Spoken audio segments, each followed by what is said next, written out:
You are asleep on a thin reed mat. You are 10 years old. The African night outside is perfectly still, filled only with the sound of crickets and the slow rhythmic breathing of your younger siblings beside you. Then, the dogs start barking. Not a warning bark, a frantic, terrified howl. Before your mother can even strike a match, the thatched roof of your hut bursts into flames. Men with mud smeared across their faces kick down the wooden door. They do not ask for money. They do not ask for food. They point a rifle at your chest, and they drag you out into the darkness. As you look back, your village is a sea of fire. You are tied to a rope with a dozen other weeping children, forced to march into the impenetrable jungle. You do not know it yet, but your childhood ended tonight. You now belong to the spirits. You belong to him.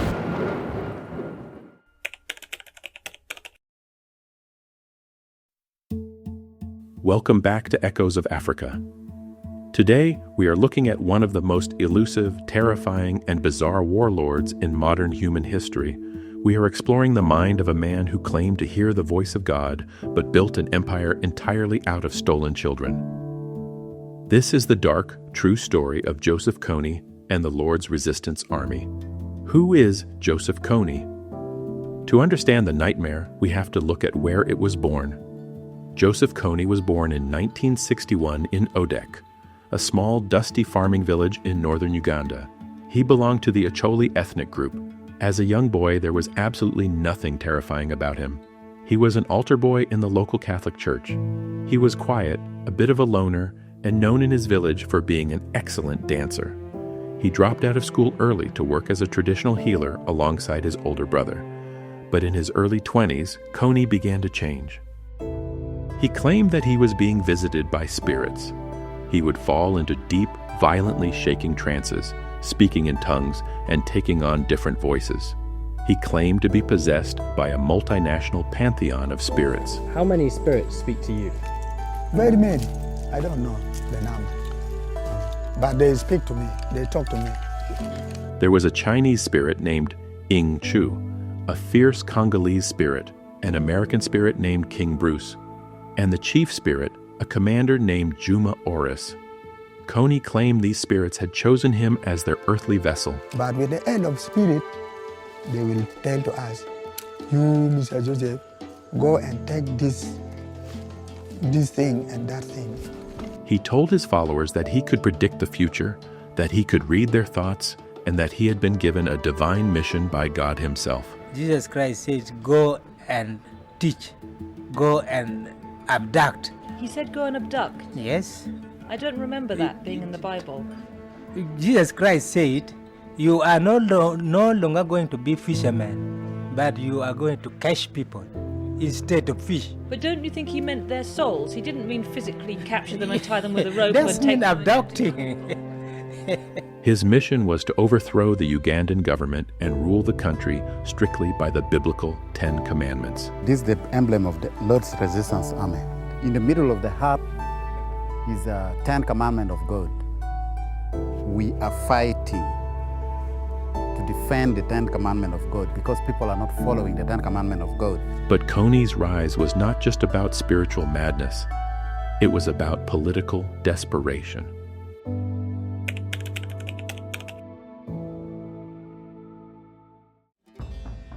In 1986, a rebel leader named Yoweri Museveni seized control of the Ugandan capital, Kampala.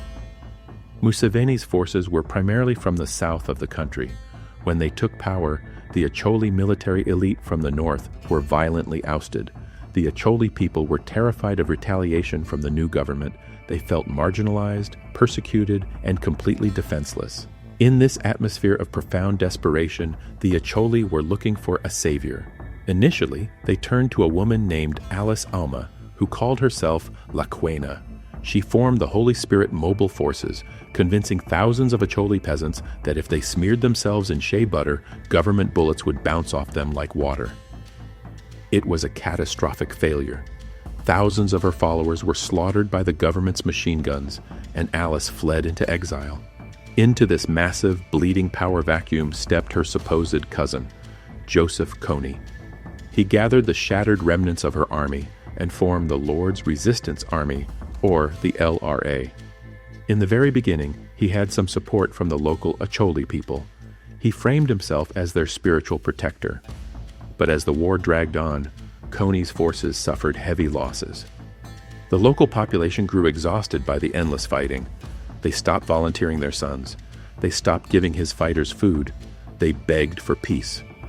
Kony viewed this as the ultimate betrayal. If his own people would not support his divine mission, he decided that his own people were impure. They had to be cleansed.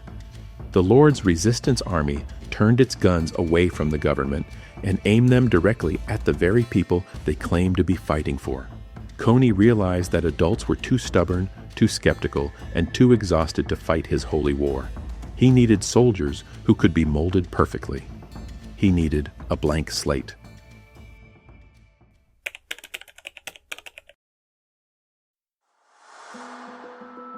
What happened next in northern Uganda remains one of the most industrialized, systematic abuses of children in modern human history. Because the Ugandan army heavily protected the major cities, the LRA operated like ghosts in the rural, undefended countryside. They would strike in the dead of night, burning huts and raiding schools.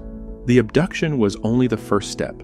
The true horror of the LRA was the psychological breaking process. Once a group of children was dragged into the bush, the commanders had to ensure that these kids would never attempt to run away. When an abductee escapes, it is just a regulation in the LRA that person should be killed. So if you escape and you are rearrested, you will be killed. To do this, they forced the children to cross a moral event horizon, a psychological point of no return. Commanders would take the weakest child in the group, or sometimes a child who had tried to escape, and place them in the center of a circle. They would hand heavy wooden clubs or machetes to the newly abducted children, including the victim's own siblings or best friends. The order was simple: kill him, or we will kill you. Many former child soldiers have recounted the absolute soul-crushing horror of closing their eyes and bringing a club down on their best friend's head. They told us to pick the sticks, very big sticks. They told you to club them. Big on their head. The trauma of this initiation was calculated and devastating. Kony's commanders told the children, "You are murderers now. Your village will never take you back. If you try to go home, your own parents will kill you. Your only family now is the LRA." The children were given AK-47s. They were forced to march for weeks through the thick bush without food or water. Those who collapsed from exhaustion were beaten to death by their peers. The weak were purged. Only the ruthless survived.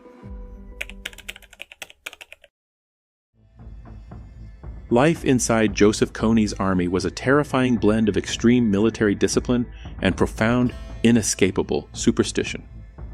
Kony built a panopticon, a prison for the mind. He convinced these traumatized children that his spirits were absolutely everywhere. He told them that the trees were listening, that the rocks had eyes. He claimed he could look into a glass of water in his tent and see everything they were doing hundreds of miles away. Because the children were abducted so young, they had no reason to doubt him. The fear of his magical powers kept thousands of armed teenagers from ever turning their guns on their commanders. The rules of the LRA were bizarre and ruthlessly enforced. Kony decreed that pigs were impure, so anyone caught eating pork was killed. Because the government soldiers used bicycles to travel, Kony ordered that anyone caught riding a bicycle should have their feet chopped off. To prevent civilians from reporting their positions to the army, the LRA notoriously cut off the lips and ears of their victims, sending them back to their villages as a horrific, living warning to remain silent. Get the very sharp panga and the razor blade.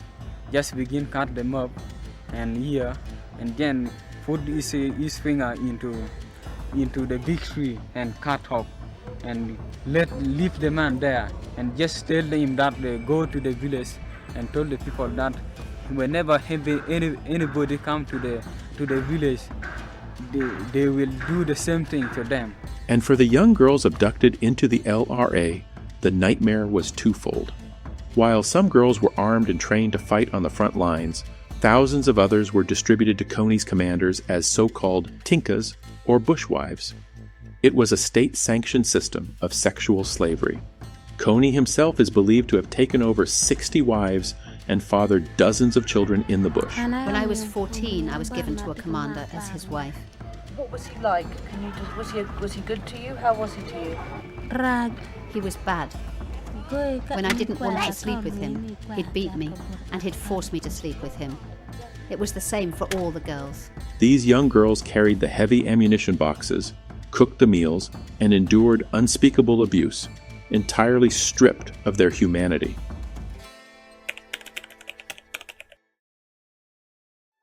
By the early 2000s, the terror in northern Uganda had reached an apocalyptic scale.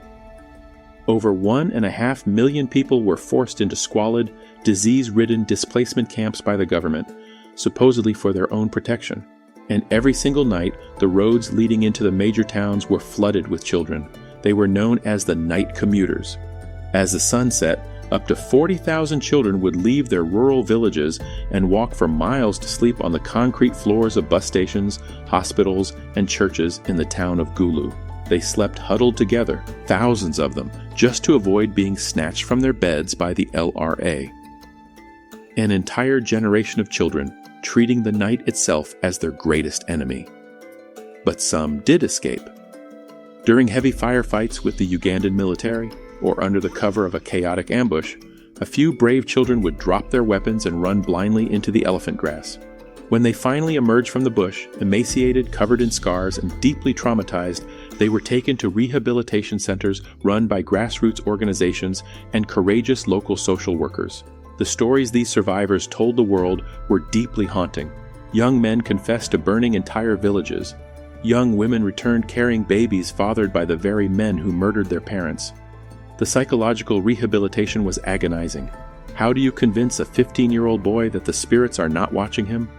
How do you teach a young girl that she is worthy of love when she has been treated as property for a decade? The survivors struggled with crippling PTSD, night terrors, and an immense suffocating guilt. Yet, the Acholi people implemented traditional forgiveness ceremonies known as Mato Oput, recognizing that these returning fighters were not the architects of the war. They were its greatest victims. For 20 years, this war raged in the dark. The international community largely ignored the suffering of northern Uganda, but in the spring of 2012, something unprecedented happened. A small American nonprofit organization called Invisible Children released a 30-minute documentary on YouTube simply titled Kony 2012. The video was designed to make Joseph Kony the most famous war criminal on the planet. We are going to make Joseph Kony a household name, not to celebrate him, but to bring his crimes to the light. And it worked. The documentary became the fastest-growing viral video in human history at the time, racking up over 100 million views in a matter of days. Teenagers in suburban America, politicians in Europe, and celebrities across the globe suddenly knew the name Joseph Kony. The campaign successfully pressured the United States government. President Barack Obama authorized the deployment of 100 heavily armed U.S. Special Forces advisors to Central Africa to assist in hunting Kony down. But the viral campaign was also fiercely criticized, especially by Ugandans. The presentation in that video gives a picture that is not complete. When you look at it and you listen to what they are saying, it's as if Kony is still in Uganda, as if Uganda is still at conflict. And yet, of course, we all know this is not true. Invisible Children is calling for a military intervention by the U.S. and others, and that military intervention was tried before.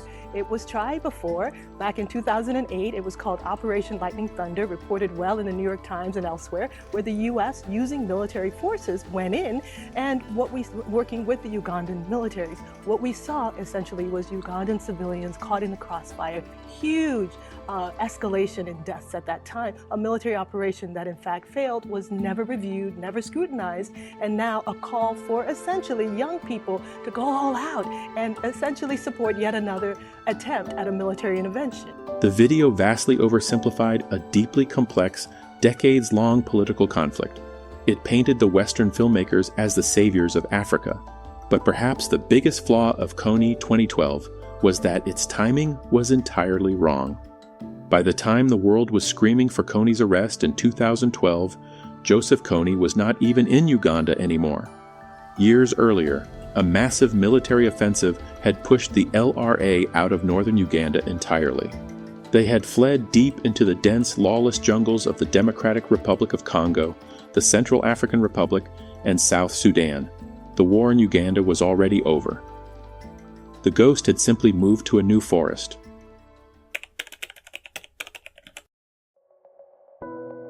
In 2005, the International Criminal Court issued its very first arrest warrants.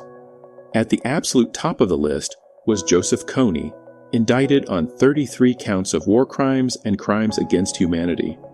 For years, the Ugandan military, backed by United States Special Forces and African Union troops, hunted him through some of the most unforgiving terrain on planet Earth. They used satellites, listening posts, and elite trackers. They dismantled his camps. They captured or killed almost all of his top commanders. But Joseph Kony always slipped through the net. He stopped using satellite phones, relying entirely on human runners to deliver handwritten messages. He moved his camps constantly. In 2017, the United States and Uganda officially ended the hunt. They declared that the LRA had been degraded to a mere fraction of its former power, posing no significant threat to regional stability. Today, the Lord's resistance army is a shattered remnant. They are no longer a fighting force. They are essentially heavily armed poachers and bandits, surviving by stealing crops and poaching ivory. And Joseph Kony? He is still out there. Intelligence reports suggest he is hiding in the Kafia Kingi enclave, a disputed, virtually inaccessible strip of land between Sudan and South Sudan. He is an aging man now, in his 60s, suffering from failing health, surrounded by a tiny handful of his most brainwashed, loyal guards. The man who once terrorized millions, who claimed to speak for God, is now just a fugitive waiting to die in the dirt. Joseph Kony never toppled the Ugandan government. He never built his utopia based on the 10 Commandments. All he achieved was the absolute destruction of his own people. He orchestrated the abduction of an estimated 60,000 children. He displaced 2 million people. He turned the fertile lands of northern Uganda into a graveyard. But warlords are temporary. The human spirit is not. Today, if you travel to Gulu, the epicenter of the LRA's terror, you will not find a broken city. You will find bustling markets. You will find universities. You will find former child soldiers who have grown into doctors, teachers, and advocates, raising their own children in the peace that they were entirely denied. They carry the scars of the bush, both visible and invisible, but they have refused to let Joseph Kony be the author of their final chapter. They survived the darkest depths of human cruelty and emerged with their humanity intact. And that is a miracle that no warlord could ever destroy. Thank you for watching Echoes of Africa. This is a story of profound darkness, but the resilience of the Acholi people deserves to be celebrated. If you were moved by the stories of these survivors, please leave your thoughts in the comments below. Do not forget to hit the like button, subscribe, and turn on the notification bell so we can continue to uncover the true history of the continent together. I will see you in the next one.